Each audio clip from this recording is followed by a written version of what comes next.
এই মাননীয় রাজ্যমন্ত্রী এবং প্রধান সচিবের কাছে যে অন্য রাজ্যগুলোতে আমি কিছুদিন আগে পাটনা গেছিলাম, সেখানে স্বাস্থ্যমন্ত্রীর অফিসে দেখে এসেছিলাম যে কন্ট্রোল রুম সমস্ত sub division hospital, district hospital, medical college, state হসপিটালগুলোকে ডাইরেক্ট মনিটরিং হচ্ছিল পরিষ্কার আছে কিনা, এমার্জেন্সিতে রুগী পড়ে আছে কিনা, আউটডোরে ব্রোকার আছে কিনা, ঠিকঠাক হচ্ছে কিনা, বাইরে যে হসপিটালের একটি সুন্দর স্বাস্থ্যসম্মত পরিবেশ ঠিকঠাক আছে কিনা, গার্বেজ ক্লিনিং আছে কিনা, এইসব জিনিসগুলো আমি ওখানে দেখে এসেছিলাম। আমি মাননীয় মন্ত্রী, মাননীয় রাজ্যমন্ত্রী এবং প্রধান সচিবকে বলেছিলাম যে এখানে একটা এরকম বানান।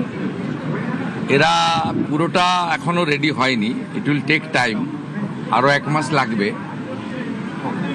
আজকে 15-16টা স্টেট হসপিটাল এবং পাশাপাশি জেলার 2-1টা হসপিটালে ওরা করেছেন।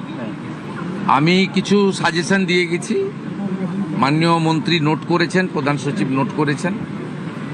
আমি এটাকে 30শে জুলাইয়ের মধ্যে বলেছি সাব ডিভিশন লেভেলে নামিয়ে দিতে এবং কিচেন পর্যন্ত মনিটরিং করতে, বাইরে পার্কিং এবং যেখানে আমাদের ফেয়ার প্রাইস সব রয়েছে, আগামী দিনে জনঔষধি কেন্দ্র হবে, সেই জায়গাগুলো ঠিকঠাক করে দেখতে।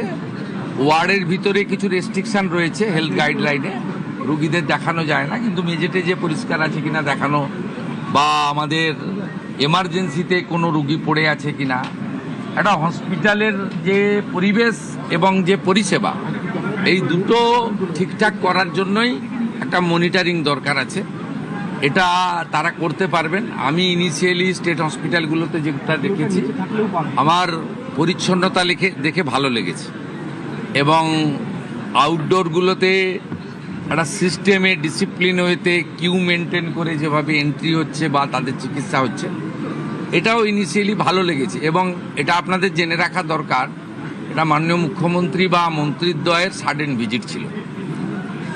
আমি 9:45-এ ইচ্ছা প্রকাশ করেছি, যেহেতু আমি কাছেই থাকি এখানে চিনার পার্কে, আমাকে নবান্ন যাওয়ার পথে আমি 9:45-এ জানিয়েছি, 11:05-এ এসেছি।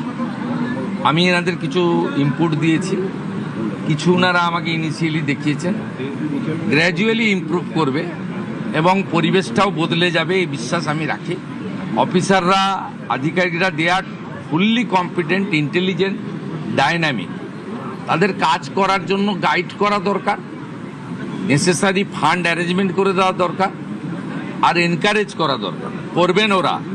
আমার বিশ্বাস কাজের যে মুক্ত পরিবেশ তারা পেয়েছে, চাপ মুক্ত হয়ে কাজ করছেন, আমাদের ইচ্ছাটা তারা বুঝতে পারছেন, ঠিকঠাক সব হয়ে যাবে, এটা আমার বিশ্বাস। আমি চাই আগামী দিনে 54 টাকা মাত্র 3 বেলা খাওয়ারে ছিল, 110 টাকা এই সরকার করে দিয়েছে।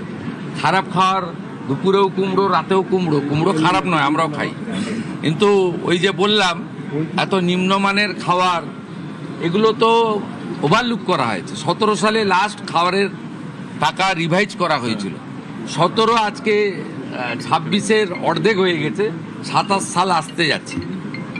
এইটা আপনার বাড়িতেও তো জিনিসপত্র বাজারে কিনতে যান, সেই জিনিসপত্রের দাম বেড়েছে। এই প্র্যাকটিক্যাল থিঙ্কিংটা বিগত দিনে যারা পরিচালক ছিল তাদের ছিল না। তারা এই যে ছোট ছোট বিষয়, মিড ডে মিলে 6 টাকা 70 পয়সা ভারত সরকার দিচ্ছে, আপার প্রাইমারিতে 10 টাকা পায়, তাহলে প্রাইমারির বাচ্চারা কেন নিম্নমানের খাবার পাবে? সেটা আমরা যে 10 টাকা করেছি। একইভাবে গর্ভবতী মহিলাদের যারা ICDS 12 টাকা ছিল, সেটাকে আমরা 14 টাকা করেছি। সেখানে আপনার 8 টাকা ছিল ICDS এর, একদম ছোট শিশুরা যায় যারা স্কুলে যায় না, 5-এর নিচে, সেই শিশুদের খাওয়ারেও আমরা 8 টাকার জায়গায় 10 টাকা করেছি। আমাদের চিন্তা ভাবনাটা সবসময় প্রান্তিক এবং অর্থনৈতিকভাবে দুর্বল মানুষের জন্য আছে। কারণ কোনো নেতা মন্ত্রীর লোকেরা সরকারি হসপিটালে যায় বলে আমার জানা নেই, তারা প্রাইভেট হসপিটাল অ্যাভেল করেন, বড় বড় আধিকারিকরাও তাই করেন, যারা হাই ইনকাম গ্রুপ।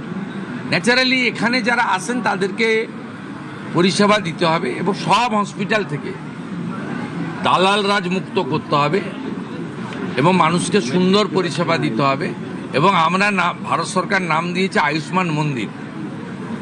মন্দিরে যেমন পবিত্রতা থাকে, শুদ্ধতা থাকে, স্বচ্ছতা থাকে, একাগ্রতা থাকে, সেবাপরায়ণতা থাকে, সেই ভাবটা স্বাস্থ্য কেন্দ্রগুলোতেও আসবে, এই লক্ষ্য নিয়েই কিন্তু এখানে আমরা কাজ করছি। স্বাস্থ্যকর্মীদের তো সুরক্ষা আমরা দিবই।